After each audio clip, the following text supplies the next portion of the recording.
everybody. Welcome to the CoinGeek Weekly Livestream. I am your host, Kurt Wuckert Jr. Let me tell you, the fun part about doing a live show is the authenticity. And the hard part about doing a live show is the authenticity. So sometimes things just do not want to play along, right? We sound checked, we video checked, but now producer's audio bad. My headphones are not working, so I'm going to go free of headphones. Hopefully we don't have an echo issue, but please bear with us if we do. So everybody, if you could like, subscribe, hit the alert bell, all of that jazz, we really appreciate you. And without you, these shows would not be possible. So please tell your friends we are live, and we will be taking questions from the chat. And it's going to be a good time because the person we are chatting with is Dr. Owen Vaughan. Owen is a longtime Bitcoin guy. He's been working in the Bitcoin space for, I don't even know, 7-8 years, maybe more. And we're going to learn a little bit about that, a little bit about his, just a touch about the history, but mostly about his future and what he's working on now. I'm pretty excited about what's going on over there. But it'll be the first time Owen's been on the show. So we will do a little bit of, hey, who the heck are you, for the people who may not be aware. So it'll be a good time either way. But please prepare your questions, primarily focused on mining, like proof of work in general, and maybe a little bit about green tech and policy and that kind of stuff in general too. But those are the things we're going to be talking about. I do want to thank our sponsors before we get rolling. Rock Wallet has been our delightful sponsor for the show for many, many months now. Rock Wallet is a non-custodial wallet, meaning you have full self-sovereign control of your keys and your assets. And that includes your BTC, BCH, BSV, Ethereum, various stable coins, and including the money stablecoin, the first stablecoin that does not require gas, built on the one sat ordinals protocol. Pretty cool stuff. Thank you for your loyalty, Rock Wallet. We are grateful for that. Also, the otherworldly TCG folks, good friends of the show, frankly, good friends in real life too. Love the guys over at Otherworldly TCG. The comment of the day will be receiving a free deck of cards from Otherworldly TCG that allows you to play in the game. It is not just a speculative play, but the game is actually fun to play. So you should hop in and do that as well. You will need a hand cash wallet, and again, one sat ordinals powered stuff over there. So thank you, Otherworldly TCG and Rock Wallet. You guys are absolutely the best. Before we get kicked off, I've had a lot of people DMing me about a lot of things. Various people's wallets not working. I posted a thread today about Centbee. Some people are struggling with their Centbee wallet and how to figure out the derivation path and some of the other things with their Centbee wallet. And there's a link. I think it's from Crypto Rebel. Actually posted his how-to, his walkthrough on how to deal with. The issue is that they use a pin, and it's tangled up in the BIP. It's a mix of BIP32 and BIP39 stuff, and so it's a little bit confusing. And I haven't been sure how to answer the question myself. So please check out that thread if you're struggling with Centbee, so you can move your stuff over to Simply Cash or Rock Wallet or whatever else. Anybody that uses a BIP39. I hear my chicken, which is concerning because the chickens are not supposed to be in the front yard. So yeah, again, live show, everybody. So yeah, check the thread out. Check out all the stuff that we are up to. I need to make my pin post today. I've been up since about 6:30 this morning and working on a bunch of other things, and have not posted my article. Although my article is published at CoinGeek.com, I haven't posted it on X yet because it's just been one of those days. So I'm going to take a little breather. I'm going to wet my whistle just a little bit. I have a full glass of water because I'm looking forward to having some good back and forth with Dr. Owen Vaughan. So after this ad, we will be right back.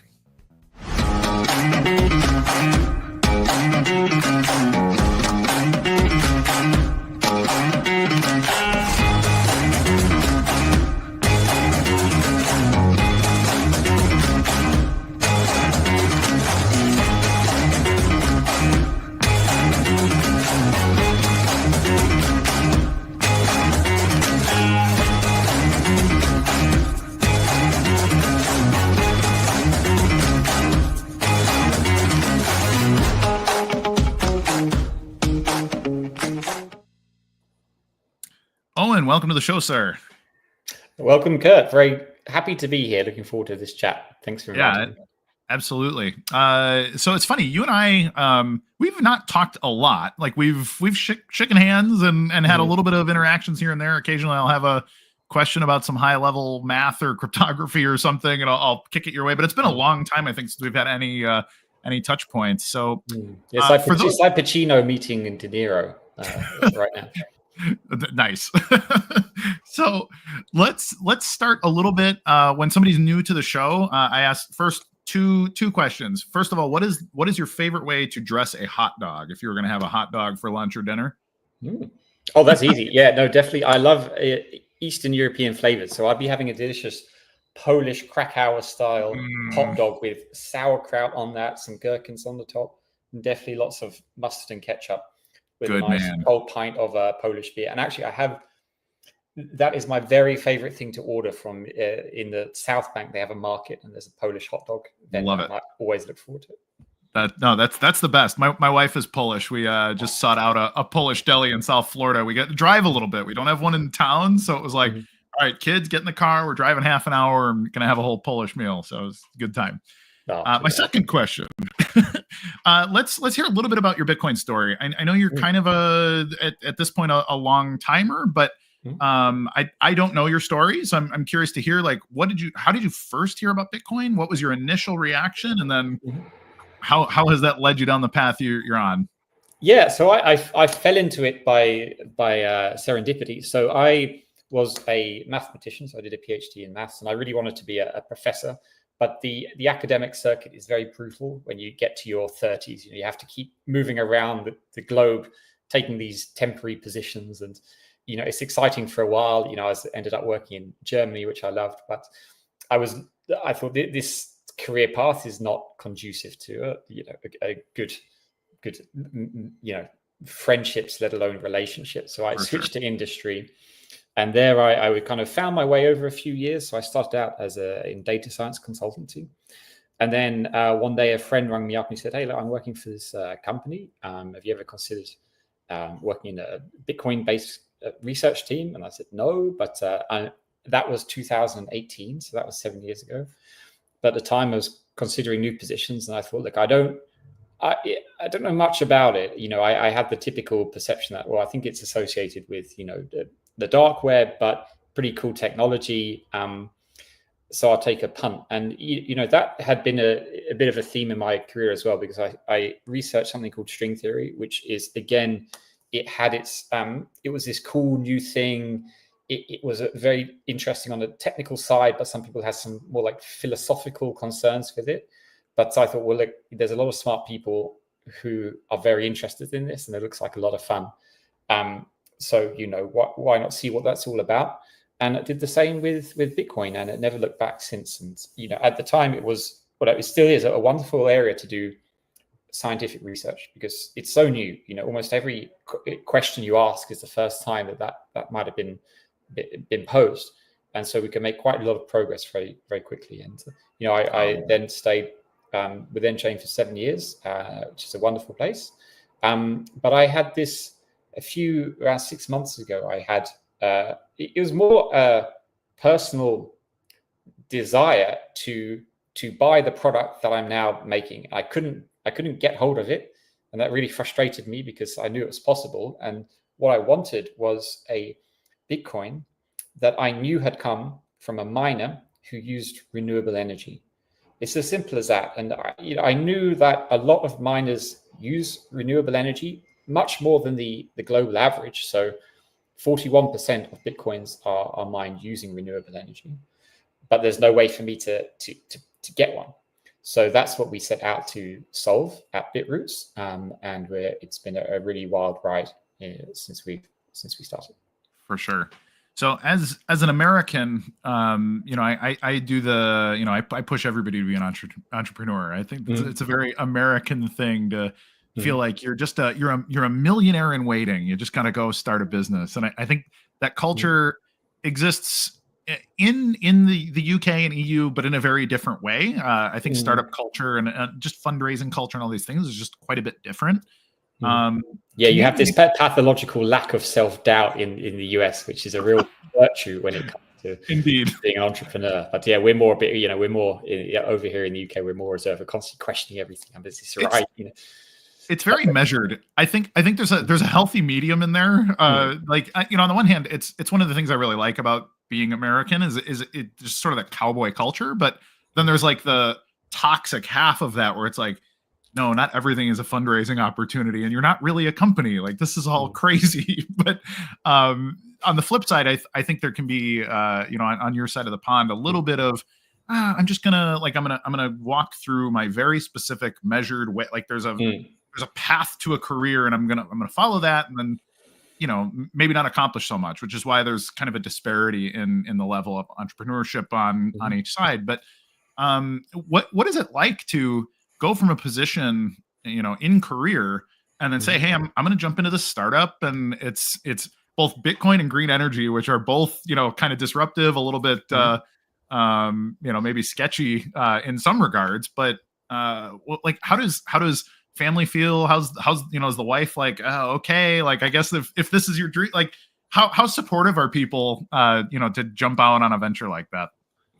Well, for me personally, it was something that it took me until I was 39 and already, a PhD and a chief science officer role before I thought I had the right to even attempt something like this. So maybe if I was in California, it would have happened a bit earlier. Yeah. But yeah, it feels like a measured risk, and I felt like my appetite for risk was quite high at this moment in life. So why not? If it's not going to happen now, it's never going to happen. So let's take a punt. And partly it was also driven by life events. So I got married last year, which was fantastic. We're now expecting our first baby, which is wonderful. Oh, hey, double congrats. Yeah, it's really, really so motivating. And, I don't want to burden them with my own, what would you say, resentment for not giving it a go. So my wife is extremely supportive, and we constantly bouncing ideas off one another, and that's awesome. Real partner. Yeah, that's great, and I think really crucial. So let's break a little bit into the mechanics of the idea. I think in a basic sense, when critics of Bitcoin hear about proof of work, like, that becomes the you're picturing dystopian, acid oceans, and, global warming has destroyed, like, it's made this an unlivable planet, and Bitcoin is sort of bundled into, the terror of overconsumption or absurd vain, consumption of power. When in fact, I think it's the exact opposite. There's a few key people. I think the Satoshi Action Fund has done a really good job sort of lobbying this and trying to educate people, but it's still a very small effort. I think your person on Main Street sees Bitcoin as dark web money or weird speculative gambling thing or bad for the environment, computer nerd stuff. So I'm curious, from an education standpoint, and then a mechanics of what your business is trying to do. Can you walk me through, like, why Bitcoin is green tech, and then how you're trying to monetize your product offering? Yeah, so fundamentally, Bitcoin mining, the process where you try and solve a hash puzzle to be rewarded with, to produce a block and be rewarded with fresh coins, is completely clean technology, in the same way that the Tesla is a clean technology. So it doesn't produce any emissions to operate. It just consumes electricity. And in the case of Bitcoin mining, it outputs heat, and heat is actually also a very useful commodity in certain circumstances. And have you heard of something called a sand battery?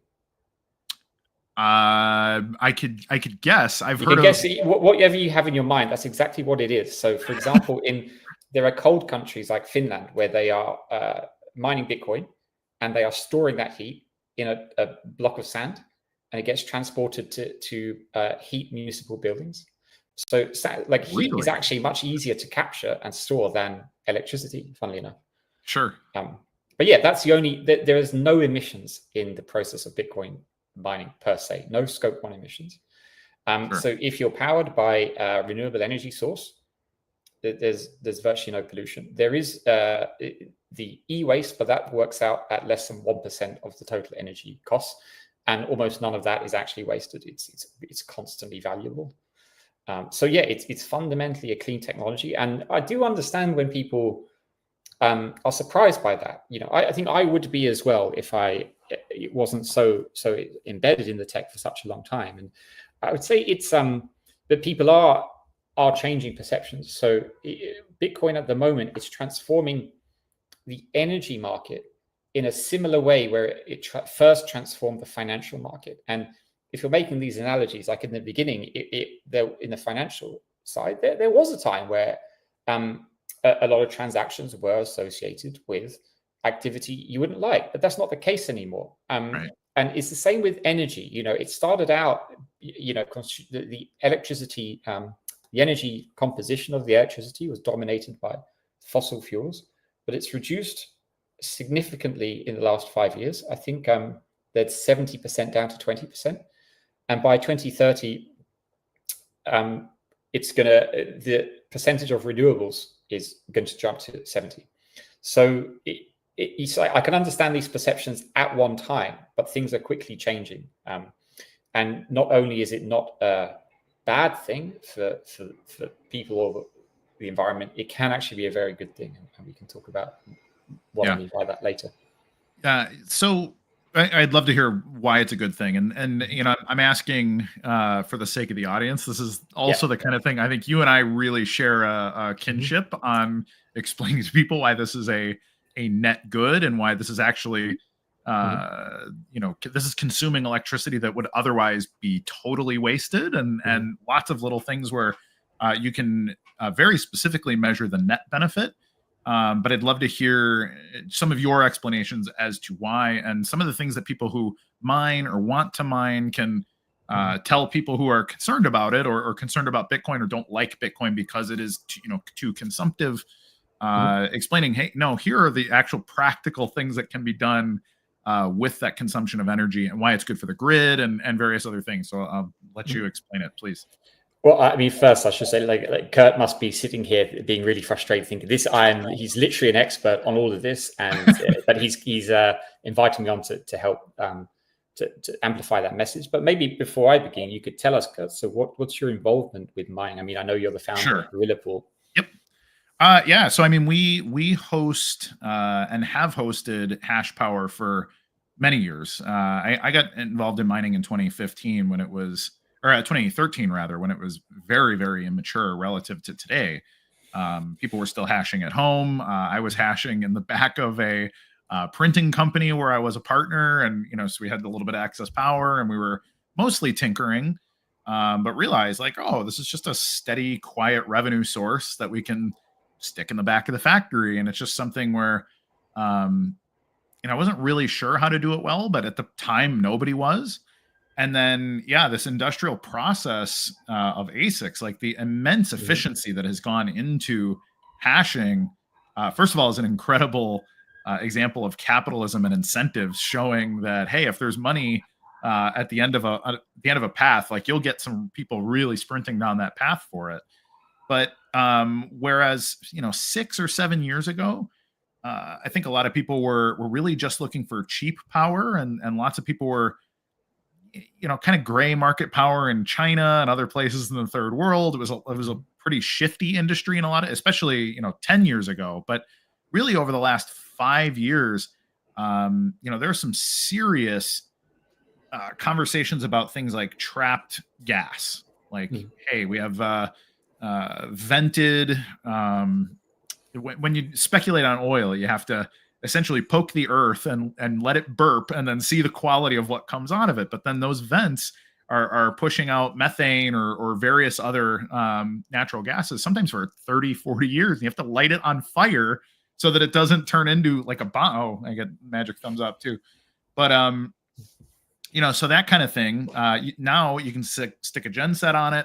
You can mine with that energy. So instead of just putting exhaust in the atmosphere for 30 years, just smoke, you can turn that into Bitcoin. Like you can consume 99.9x% of it and then turn it into a revenue source and not just a cost center for oil speculation. Or you have, people on the grid. Like people don't realize how much the grid is, it has to have power on demand for everybody who needs it, which means you always need more than you have in case of peak. Like if all of a sudden it's 110 degrees in Texas, which happens a few times a year, everybody's got to turn their air conditioning up and the grid has to be able to manage that. But when they turn down, then you've got all this excess power. And so you're moving power around, and they send it to these things called grid shedding stations, which are essentially like picture a Rube Goldberg machine at the end of the universe where, hey, any power you don't use has to go over here to just tumble because you can't get rid of it any other way. So you just have to wastefully consume it. And that has a huge amount of personnel cost and infrastructure cost. And then just the fact that you're wasting energy in the first place. And instead of doing that, you can just have miners strategically set up in places of the grid instead of these shedding stations. So again, instead of this huge net cost and net waste, all of a sudden it's a net revenue center and a net consumption for good. And it really is a fascinating thing that can be done with that tech that, you know, when you start to see it, all of a sudden you start to understand why starting, I don't even know what it was now, 6 or 7 years ago too. I think the first one was up in the state of New York. They had a semi-retired power center that was still serving various communities, and they couldn't totally decommission it, but they had a lot of waste. And it occurred to them, somebody pitched them the idea, let's start putting some mining pods on this property, and we'll start to actually turn that into good energy. And the state of New York has been a real problem on that regard. They've grandfathered that one site, or I think one or two others in because they did it first, but it turned into this huge debate, and they're still like, no, it's environmentally bad, despite the fact that they're consuming energy that would otherwise just be a total 100% waste. And it really is fascinating. So I'd love to hear any extra contributions that you have on that front. And thank you for passing me the floor. Yeah, no worries. I mean, I'm hotly following in your footsteps. So in fact, just a half hour ago, I became a miner myself. So I have some mining machines that have just been switched on. I'll tell you exactly where they are later on. But yeah, you brought up two examples there. One was excess load on the grid that needs to be shed. And if you were to install the Bitcoin mining operation there, you would consume that energy, turn that into revenue for the grid with zero emissions. I can't stress this often enough. There's no greenhouse gas emissions at all from that process. That I would say is neutral from a climate perspective. But the other example you gave, where you use gas that would otherwise be emitted into the atmosphere, you can instead, as you said, instead of burning it, you turn that into energy and mine a Bitcoin. You are removing or avoiding carbon being put into the atmosphere. So that's actually where it becomes an environmental positive. And this is what I think I really want to amplify. So I mean, it's maybe worth explaining why Bitcoin mining is uniquely set up to address these types of situations, because there are other processes that can consume excess electricity into something useful. One of them would be in the it's typically electrolyzer processes, so things like the production of aluminium or the production of hydrogen.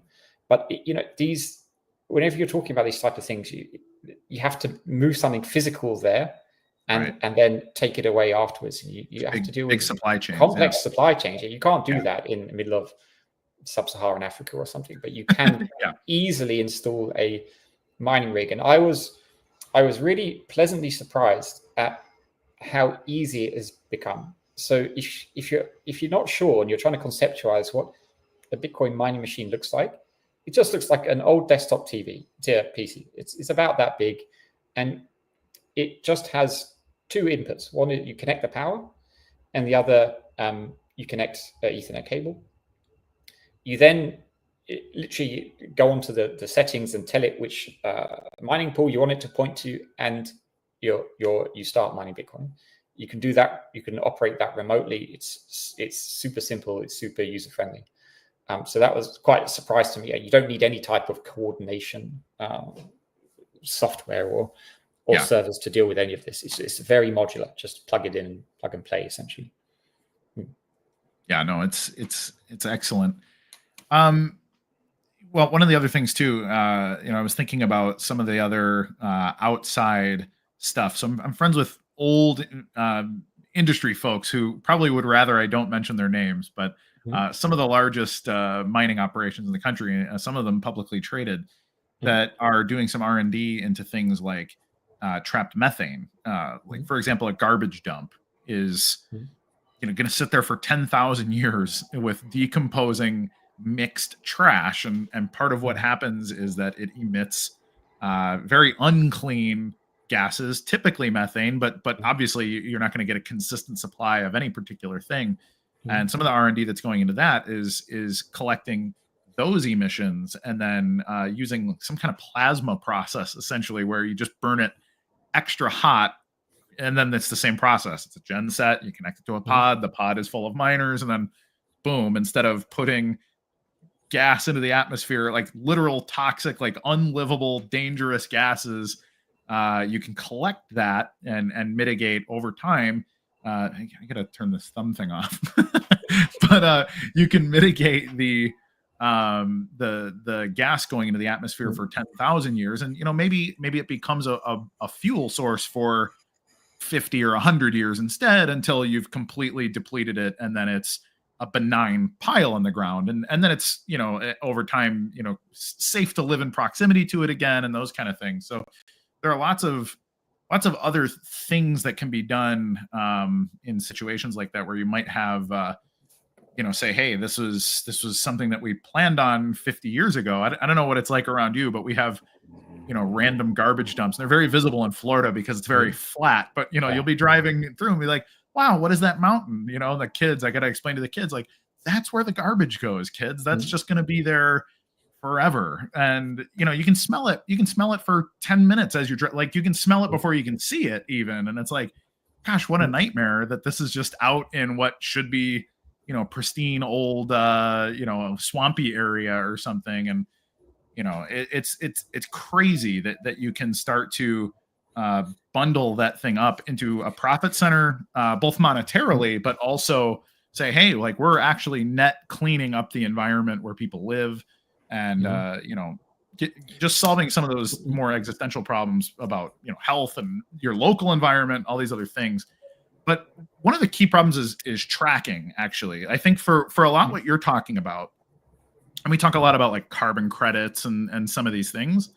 So if I were to utilize the technology of Bitroots in my company, what would it look like practically for us to want to be certified and start to go down this direction? Can you explain like more practically for me, if I was a client, what would it look like to work with you? Well, firstly, I mean, just throw out a question of your previous point where you're using the excess heat from these garbage centers to produce Bitcoin. Wouldn't you love to own one of those Bitcoins? I would. I'd be super proud. Like, this Bitcoin was used to reduce noxious gas emissions from this garbage plant. That's kind of the underlying motivation I have for Bitroots, is I want to be proud of the Bitcoins I own. Because each one has a story. That's a wonderful story there.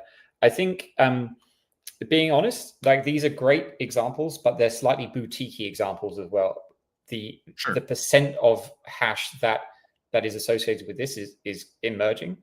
But what is true on a much larger scale is the use of renewable energy for Bitcoin mining. And this is something that is over 40% right now. So that's really what I'm targeting at the moment. And what that would look like is, if you are a Bitcoin mining operation using renewables and you want to get certified, we're going to come over, do a site inspection and audit your facility, and then issue you with a Bitroot certificate that's valid for 1 year. Then whenever you produce a Bitcoin during that time, that Bitcoin inherits the certification that we've issued to you, and then we track that on the ledger.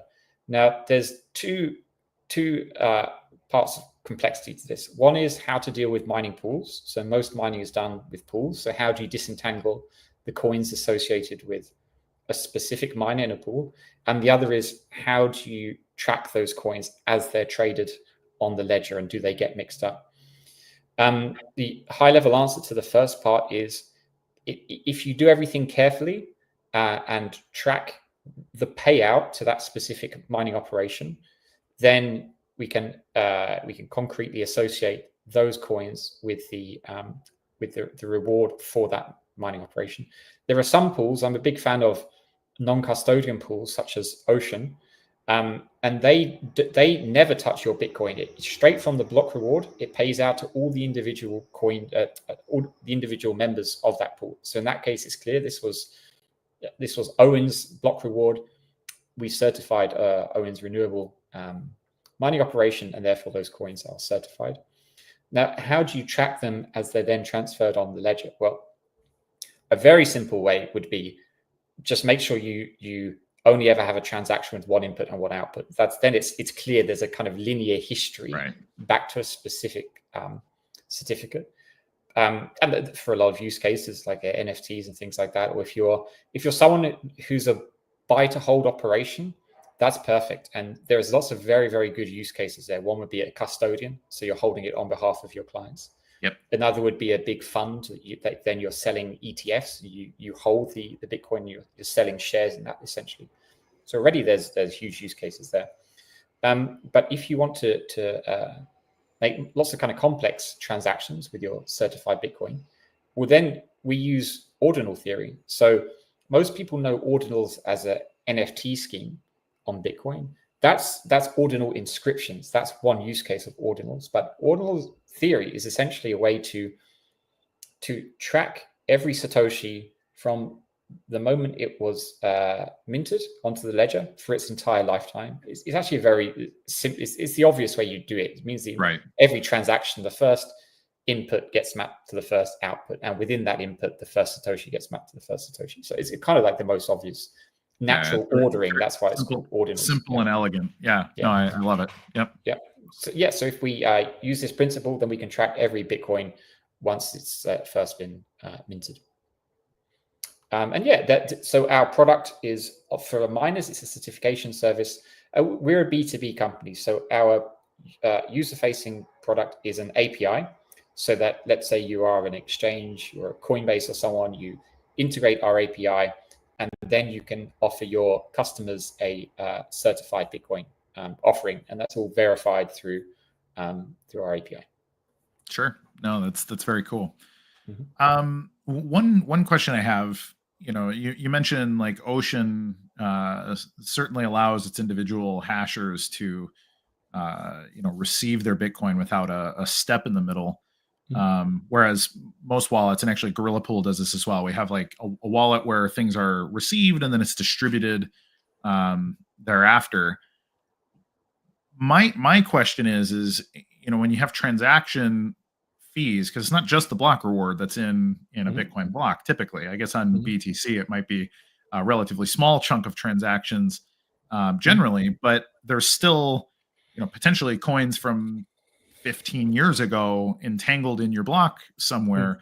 Is there a sorting mechanism that you're either utilizing or looking to utilize in the future as part of your offering, or like how do you disentangle that kind of thing?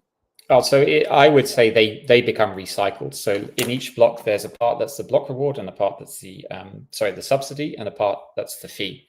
And any fee that has gone into the block and is rewarded to that miner, that's being recycled from an energy perspective. So the entire block reward, the subsidy plus fee, should be considered as certified in this case.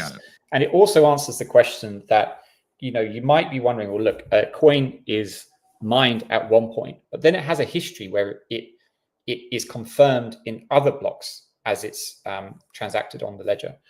And what implication does that have for the renewable credentials of that coin? And I mean, the lazy answer is I'm not trying to solve everything at once, but I'm just trying to give you an idea of where your coin came from. We can trace it all back to the beginning. Yep. But there's another way you can think about it, where in each transaction, a small part of your Bitcoins are taken in a fee. And that's exactly the part that goes to the miner and that they consume energy to receive. So you can think of that small amount that's scraped off as the decrease in certified credentials of your coin. Sure. And then for a mining operation, what does the cost look like if we were to look to use Bitroots for such certification? Where I guess what part of the process are you making money? Like, I understand that you have the API, but is it like a monthly thing? Is it based on how many blocks are mined, or is it like what's the calculation? Where is your company making money? Oh yeah, so we have a miner market and a say user market, and for the miners, roughly speaking, my goal is to try and make them as much money as possible. So firstly, let's just acknowledge that if you have a freshly minted coin, renewable or not, that is a valuable commodity, and you can charge a premium for that.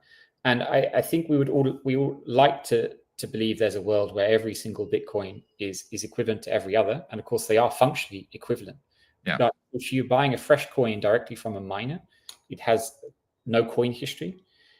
You know that it hasn't been proceeds of a crime, for example. This happens in other contexts as well. For example, the UK government this is a stat that I always love. It's the third largest national Bitcoin holder in the world.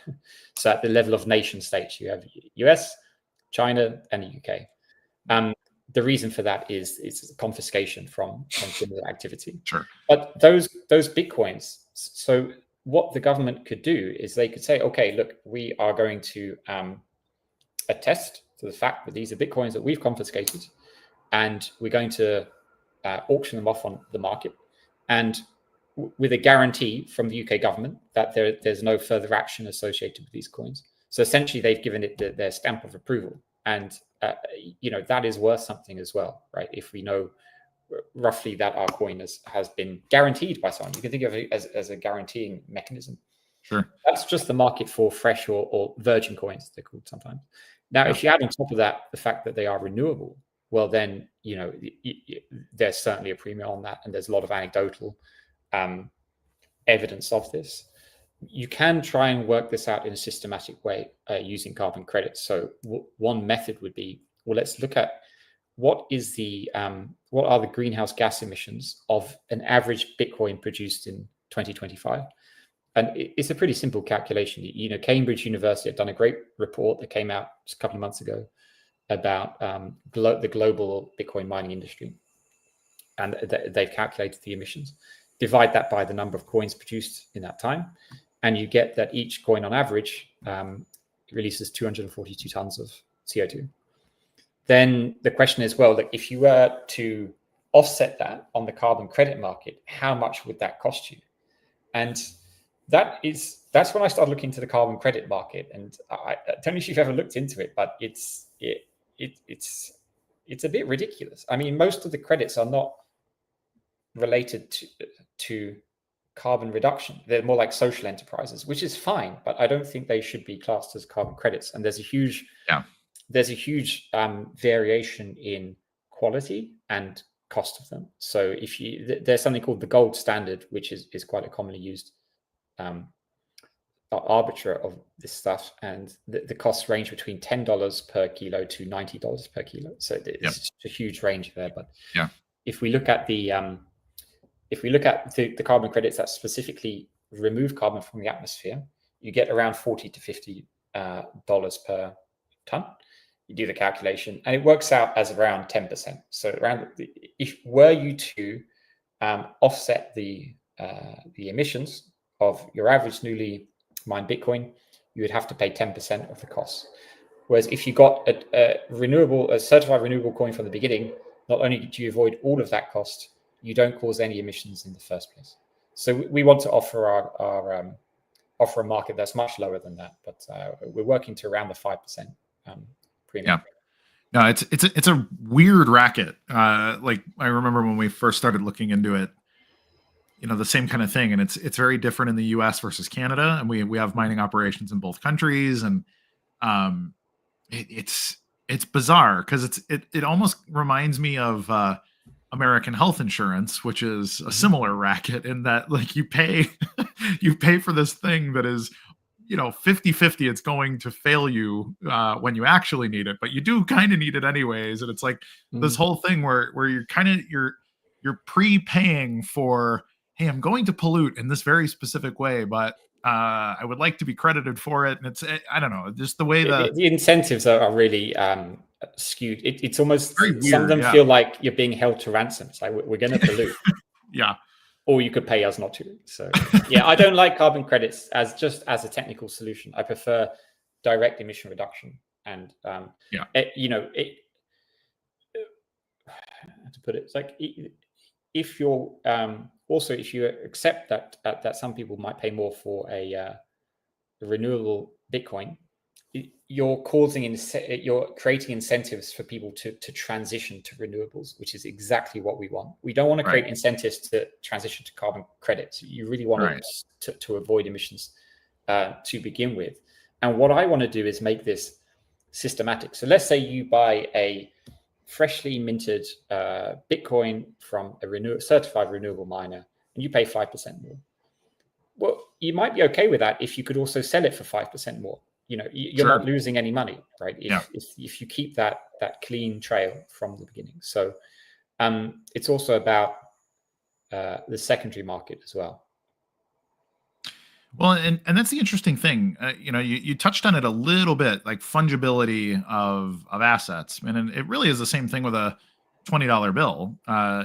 Yes, the face value of a 20 is 20, but if it was a drug dealer's 20 and there's a warrant, if it's related to a crime, like that's not, like they can confiscate that money. The law is very clear that they can just take your money as proceeds of crime, even if it was not you that committed the crime. And so, do you have that $20? It's like, it's pretty iffy. It's so I would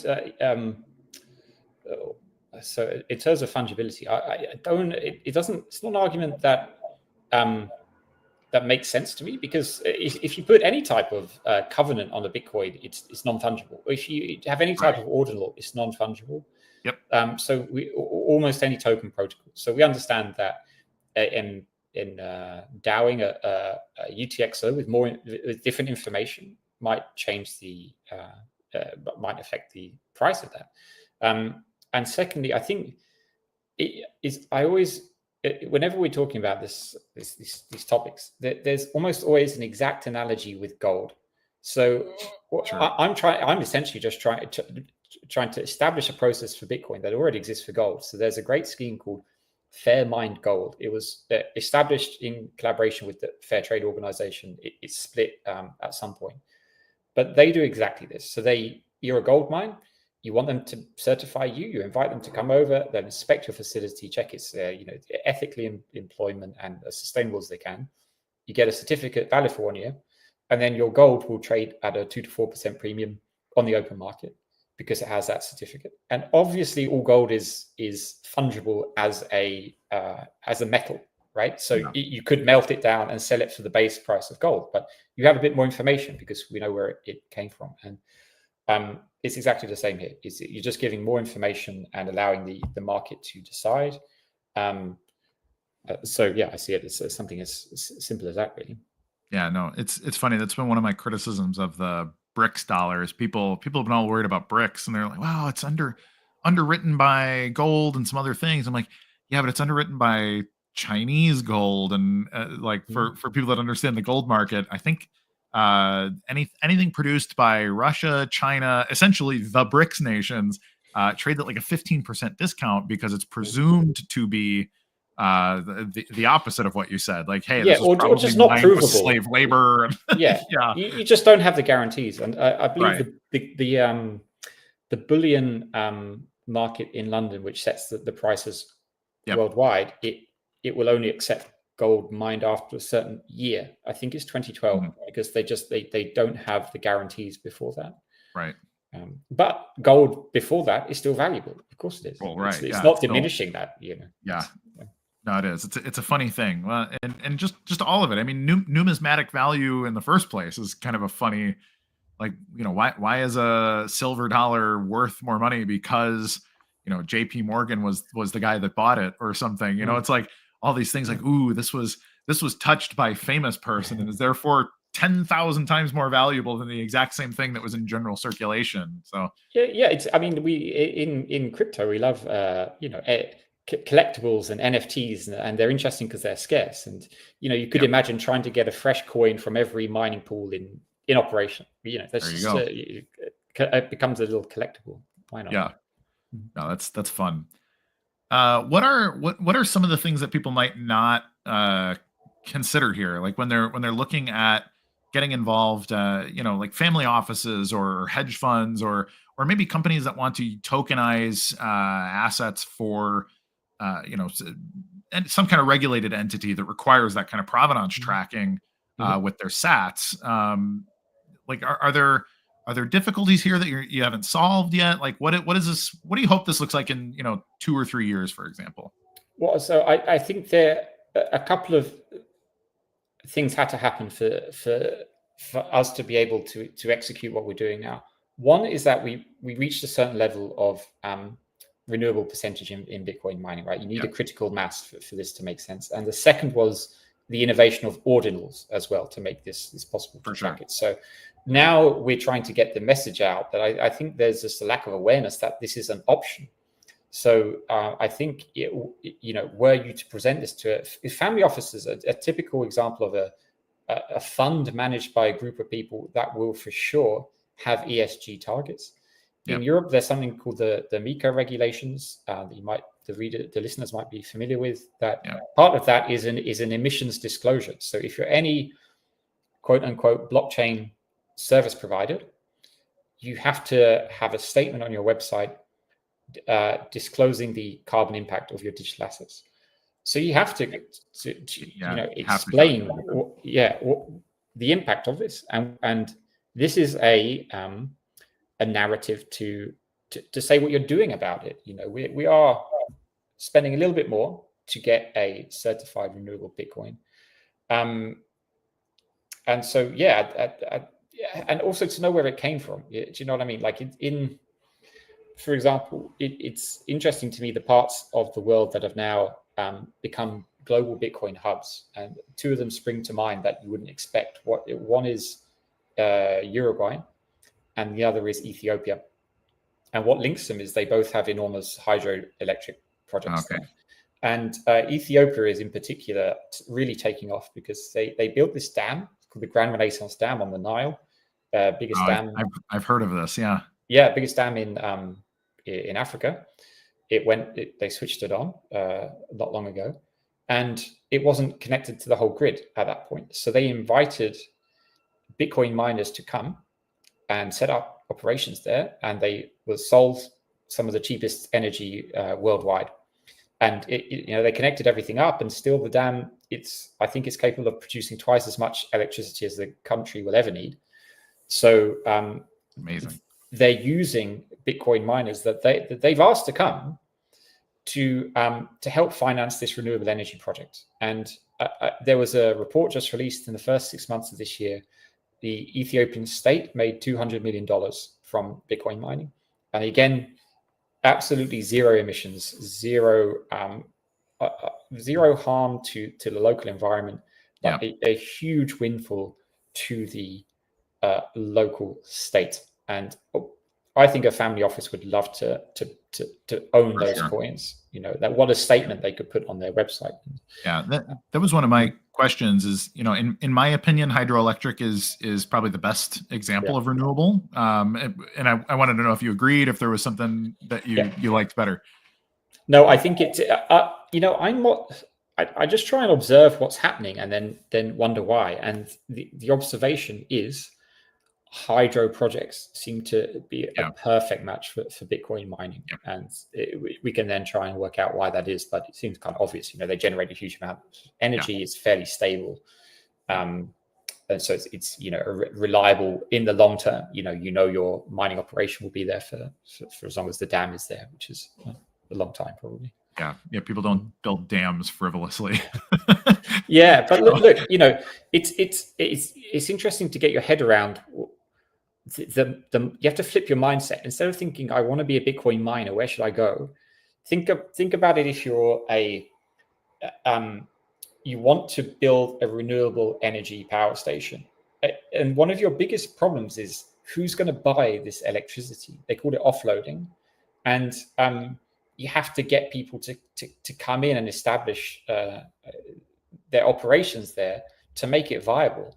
well, now you have a super easy option. This is why it's spreading, and the electrolyzing of hydrogen isn't, because it's so easy to co-locate directly to the energy source. Easy, modular, and turns off and on in an instant with no marginal costs at all, no big supply chain. So it's actually at a technical level, it's a unique tool in the renewable energy toolkit. Yeah, no, for sure. I agree completely. I had Mitch Burcham on the show. It was last week or the week before, and he's a big fan of solar. And it's like, hey man, we have a nuclear power plant in the middle of the, and I'm like, I get that, but solar is very lossy in the way that it collects that power. So I think it could be like, I would love to have some kind of breakthrough in solar panel technology, but I think for now it's the ROI doesn't exist essentially. Like you need too much power for mining, and then it just doesn't work out. But it may in the future, like there could be a breakthrough at any point. But let's take a few questions from the audience. We have a few interesting ones that I'd like your take on, and then we're about 7.5 minutes from the top of the hour here. So here's from Eric. I guess briefly, we don't have to get into all the mechanics here, but could you make the argument that proof of work is better for the environment than proof of stake? So just the first comment on proof of stake, again, in just observing things rather than judging things. You might have, like we lived through the transition of Ethereum from proof of work to proof of stake, and you might have thought, okay, if that's strictly a better technology, it has zero environmental costs. Great, we're going to switch to Ethereum. That hasn't happened, and the opposite has happened. So Bitcoin has become more dominant in that time, and my opinion on why that is because it is linked to proof of work, and nothing. I come from a scientific background, and proof of stake is technically not as good a solution as proof of work, but proof of work is a tool in the energy sector in a way that proof of stake isn't, and it's a tool that is specifically attracted to renewables. It's just an observation, it's not my opinion. And it took a while for us to understand for everything to be efficient enough for this to start working well. But now we have it's no longer a theoretical argument. There's so many use cases of this. And aside from just the environmental impact, there's a social impact. So there's a company called Gridless, and they operate in sub-Saharan Africa,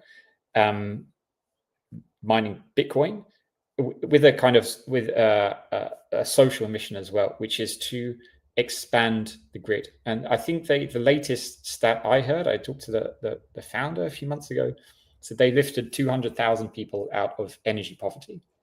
Wow. And it's like that proof of stake can't do that. Yeah. Because proof of stake doesn't touch the communities around it. It's within its own financial, ethereal, nebulous cloud.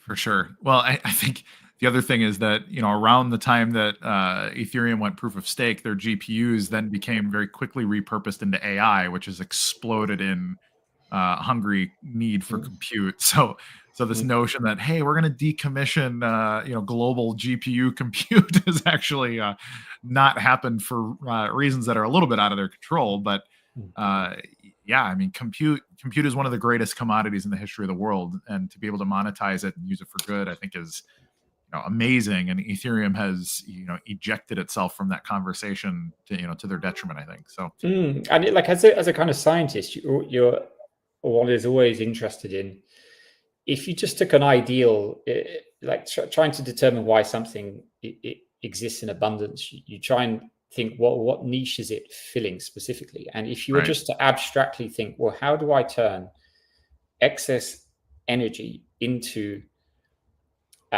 money as efficiently as possible, you would come up with something that looked like Bitcoin mining, maybe a bit differently, but it would be along the same lines. And so it fills a very important niche that it maybe never intended to be, but that's what it's become. And in a way that proof of stake can't. It just has nothing to say on this. Sure.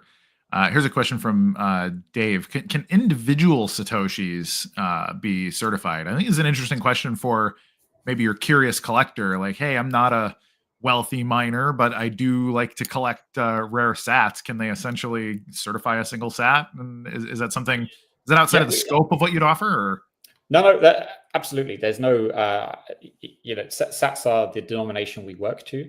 I'm a miner. Oh yeah, by the way, to solve the mystery, my machine is currently in Ethiopia mining Bitcoins now, and I'm not going to be mining one or more Bitcoin per block. I'm only going to be mining it some sats, and those are going to be certified. So yeah, you can certify down to the individual sat. You need a certain amount of dust for UTXO to be valid, but yeah, no problem.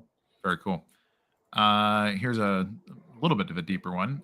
Can Bitcoin mining, when scaled efficiently, actually support renewable energy growth or grid stability? I would argue we've already observed this, but maybe you can add some color to it. Yeah, well, let's say take first grid stability. So a great example is Texas. So Texas has deregulated their energy market, and they've moved into Bitcoin mining. I believe you even have some machines there. And paradoxically, they have some of the cheapest and most stable electricity supply in the country. So that's a paradox. So then we can think, well, why is that? And one of the reasons is they have it's very easy to regulate a Bitcoin mining operation like that, because they're physically there. You can stop them operating easily. So they have, they're only allowed to operate if they have a emergency relief agreement, which means if there's an emergency, there's a storm or something like that, their electricity will be diverted to the local community. And great, everyone would agree with that, I think, including the Bitcoin miners themselves. And therefore it's contributing to the stability of the grid. Yep. And the renewable energy growth, yes, gridless are already doing it. I even have a kind of vision for our product that is not just buying certified Bitcoin that have been produced, but maybe you're buying a futures in certified renewable Bitcoin. So what you're buying is Bitcoins that will be produced from a renewable energy center that is going to be built by the coins by the money you pay for it. So you're literally paying for, you're buying the future coins of future renewable Bitcoins. So as a way to literally use your Bitcoins to finance future renewable energy growth. Wouldn't that be something to be proud of? Oh, it's incredible. Well, and it allows the companies, or ERCOT in Texas, for example, it allows them to then invest more in the growth of their grid, because they don't have to put money into all this grid shedding and all this other stuff. And hey, we're just going to push that onto one of the companies down there. They're going to spend the $100 million extra to build a Bitcoin mining operation. And that means we can just build a more robust set of substations and power generation and that kind of thing. So there's lots of missed opportunities. So in my country, in the UK, there's a lot of wind power, and it's estimated £1 billion is wasted every year in the curtailment of these wind farms, because they get turned off when it's very windy, which happens quite a lot in the UK. By the way, and that's set to increase fivefold by 2030. So it's 5 billion a year. And I experience, we're talking about what startup culture is like in different countries. UK and London, where I'm based, is one of the I think it's the third biggest ecosystem in the world. But I do feel that the government is a bit. There are certain great schemes available for startups. You have to explain what your business is, and if it's anything to do with blockchain or crypto, you have to jump through a lot more hoops. So I'm sympathetic to these wind farms that probably they're not in the business of crypto or Bitcoin mining. If there's any perceived risk to them from a regulatory standpoint, they're not going to go near it. Whereas somewhere like Texas, where I don't want to say it's encouraged, but it's certainly understood and it's clear that this is welcomed. That's something I'd love to see in the UK. No, for sure. And I think that's the kind of thing where, these sorts of clarifications can help that happen, which actually this question might help address. how does Bitroots help make Bitcoin mining more transparent and accountable to environmental standards? So I guess the question underneath that is, what does the certification look like? Is this like human readable in that, oh, okay, this is very clear to me? Or is it how jargony or inside baseball? Like, what does a cert look like? Can an average person read it and understand like what's actually occurring with it? Absolutely. I believe in being as clear and concise with language as possible. And this will be a PDF certificate, just saying simply, this is a certificate of sustainably mined coin. It will give you the energy composition of that mining operation. You have a QR code that you can scan in and check it on our website. And the good thing about Bitcoin is it's very easy to do a continual passive audit. So if we go to a mining facility, we're going to be checking what machines they have, what's their energy composition, and we'll estimate how many coins they're going to produce. And we'll constantly monitor that over the course of the year. And if there's anything that is outside our predicted scope, we're going to be challenging that and removing certification if possible. So this type of ongoing passive audit is the gold standard in any auditing protocol. So we're very good ways to tightly monitor what's going on. And essentially we're trying to bring transparency and publicity to these operations that are doing everything right and who want this. They want to they invite transparency, and many of these operations are publicly listed companies in the US. So it's a lot of this information has to be they're very comfortable with this process, and it is invited. So I guess a little bit of a follow-up question here. The second part of it, how it's verified on chain, I think you've answered. It's a PDF ordinal, but it's a PDF that we will link with the public key, the address of the miner, and then that's tracked as the coin is transacted on chain, which is a completely transparent, auditable process by a third party. Yep. So now for the first part, like, what is the mining data? So, let's assume we have, some hydroelectric and, like my operation has a mix of renewables and non-renewable energy. Like what data is being measured in order to do this certification exactly? Yeah, it's not complicated. So like most audits, there's a famous case, I can't remember, it's where it'll come back to me, where it was a guy, I believe it was related to the Big Short guy, who predicted the financial housing crisis. They were analyzing a company, and they're like, this, we're not so sure about their claims of productivity. and they went to the factory and just counted the number of trucks that went in and out. And I thought, this is much lower than we would expect for a factory with this level of productivity. Simple, yeah. they shorted the company and they made lots of money. So like physical audits are not difficult. Big things are not easy to move. So sure. A big part of this is literally just inspected. Do they have the machines they claim? Are they, it's very easy then to look at, okay, the make and model.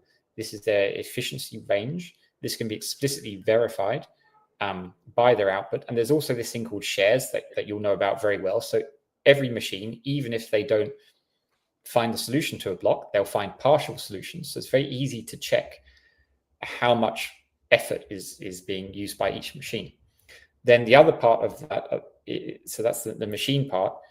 The other part is the energy composition going into the facility. And there's roughly two options now. There's either the grid. Most of them are connected directly to the grid, or they're connected to what's called a private wire. So they have their own power source coming in. Yep. Both of those on their own are very easy to trace back. Well, the grid, you have a pool of electricity, and the private wire, you know exactly where that's coming from. The more complex cases are where everything is a bit mixed together. I mean, the grid itself will be mixed. So there's certain countries where, like Ethiopia, where the grid is either 95 or 98% renewable. So that's the threshold we plan to establish, 95%. But let's say it's a mix. Let's say, you have a 50-50 renewable mix and non-renewable mix going into your mining operation. Let's just accept that, issue a certificate saying exactly that, passing no comment on it, and letting the market decide. That's a higher renewable energy composition than average. Would you pay more for a Bitcoin with that energy composition? Maybe you would. Yeah, maybe you wouldn't. Let the market decide on that one. Yeah. It's just giving more information there. It sounds like there's an opportunity for you to perhaps get involved in the market making and that kind of thing too. For some people might really like the idea but not want to be involved in the process, but say, hey, let me buy the coins. So we want to establish a marketplace, and then you can do that type of. You can look at what the spread is. Maybe we'll find that it's actually quite a small spread focused on almost 100% renewables, or perhaps we'll find more. But the first step is making this manifest. Yeah, for sure. Any question you wish I would have asked, or any closing thoughts? Where, I always ask everybody, if you had $1 billion and a magic wand, what would the next thing be? Well, so maybe I'll just firstly a shout out to my team. So that Facundo Javier Galetti, based in Argentina, who's our backend developer, and Jaka Pozen, who's based in Slovenia, who's our front-end developer. And we are plowing forward with this. It's we want to get the product to market as quickly as possible, and to capture that market. $1 million isn't going to help us much right now. We just need a few concentrated resources that I believe we have, and the energy and intensity and focus to do this. My baby is coming in 5 months, so that also adds to the sense of urgency as well. But it's a very good, very good motivation. No, that's great, Owen. Thanks so much. Really glad to have you on the show. This topic, in fact, I'm always looking for people to talk this topic, just because I think more people need to know that there's a lot of opportunity here. So I think it's really cool what you're doing. I would love to have offline one-on-one and see some ways we can collaborate. I'd love to, if I could be your first customer or something, maybe we can make that happen too. So love it. Yeah. And if anyone is interested, there's stuff all of the listeners can do, which is go to our website, bitroots.io, sign up to our waiting list to be the first to get your hands on these certified coins. Awesome. Well, thanks so much. Talk soon. Thank you, Kurt. Thanks everyone for listening. Take care. All right. So let's a couple other questions here unrelated to what we were discussing. And actually this one, there's a lot of intrigue going on with what's going on with these coins. At first I remember the first headline was, 4 or 5 days ago now, that some Satoshi era coins have moved, which is something that happens like once a month at this point. Like some old coins will move around. Okay, no big deal. Well, now the op returns in some of them, the first thing that I saw, somebody pointed out that there were the unlucky numbers from the show Lost appeared in the op return string of one of the transactions. Like, oh, that's a curiosity. Like, what would that be? So I did a little bit of digging and started tracing a little bit of backward and forward. And there's op return discussion. It almost seems like there's a negotiation happening between a few parties. And then I went and looked, and there's transactions on the Bitcoin Cash chain of the same addresses. And so it almost seems like there's it almost has like a threat involved in it. And then there's like a collection agency, and it's somebody's saying, hey, these coins appear abandoned and therefore will be confiscated by this collection agency. And so I don't know if it's somebody. I mean, it could just be one guy playing a bunch of games and moving coins around that he controls all the keys for. But there's lots of theories floating around. It's everything from maybe these are Ross's coins, and now that he's been out of prison for a while and he's moving stuff. I've seen people speculate that it's Roger Ver trying to move stuff around because of his cases with the IRS and the DOJ. I've seen a bunch of people saying this is Craig doing whatever. I've seen other people making the case that it's various other, crazy parties, people related to Mark Karpellis and some of these other things. Lots of theories.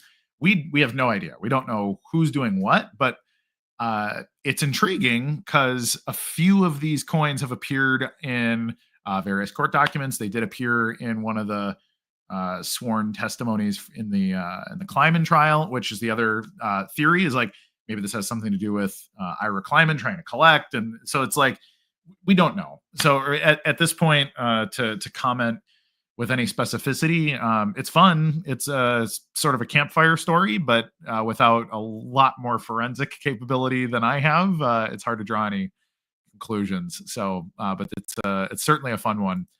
What was the other one here that looked? So I didn't know if Owen wanted to comment on Teranode stuff. He is still in the green room. If he's interested, he's welcome to pop back in. But if you want to give me a thumbs up, Owen, or by all means, we can. Yeah, we'll let you be. But so Teranode, this is a little bit of a complicated question, but I want to touch on it briefly. The mempool, there is no the mempool is the first thing that I think is really key. Like every single node around the earth has its own mempool. And the mempool is your unconfirmed transactions that have been received by your node, but have not been mined into a block. And it's a huge bottleneck. It's memory intensive. It's not so much on BTC because you only have a few megabytes to play with. But as you scale things up, it can become really problematic. So instead of having a mempool that just sits in memory and is waiting, there is a microservice that is constantly working on trying to assemble the best possible block. And there is a subtree system that uses, I don't want to get too technical, but there is an inherent cryptography in the system that allows you to transfer data in ways that are much easier than trying to send peer-to-peer long lists of, hey, is this transaction valid? And you're still doing essentially the same thing in saying, hey, these transactions all appear valid, and we want all of our proposed blocks to be pretty close to the same for reasons of orphan risk and various other incentives. But ultimately, the best way to handle it is with as much efficiency as possible, especially if you're trying to build a terabyte-sized block. So there is still an unconfirmed transaction set, and it still is a certain amount of data. It's just very different than how a mempool works in a monolithic Bitcoin mining client. So somebody with a PhD could write you a very long paper about it, but I don't know how valuable it would be for a general audience in the first place. So everybody, it's I think we'll leave it there. Let's see if there are any other good ones. All right, no, we're good. So everybody, very happy to have you on. Very happy to have Owen on today. Owen is a super sharp guy, very measured thinker. I've always really appreciated his presentations and his white papers, and his ideas in general about Bitcoin are super useful, and without getting lost in like crazy theory over here, or this is there's a lot of types of Bitcoiners, and Owen's one of these very practical people. As you can see, his answers largely were like, just look at it for what it is. Like, just it is what it is, and we don't need to deconstruct it more than it is what it is in a lot of cases. But you also can't change reality unless you have very good incentives to do it. And there is a huge incentive in the energy industry, and I would encourage everybody to look into ways that you can be working in the Bitcoin space and the energy space together. So if that interests you, lots of opportunity there. Thank you for tuning into the CoinGeek Weekly Livestream. I'm Kurt Wuckert Jr. We do these every Tuesday at 2 p.m. Eastern Standard Time. If you have a really cool idea, you can reach out to @RealCoinGeek, and we can do all that. So I am going to take 30 seconds here as we roll the comment of the day.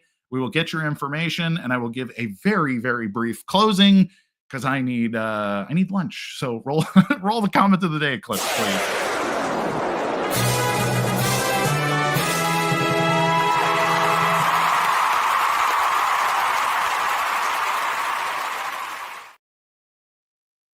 We got Hazel. All right. Thank you, Hazel. You had a couple of really good questions. So please reach out to @RealCoinGeek on x.com.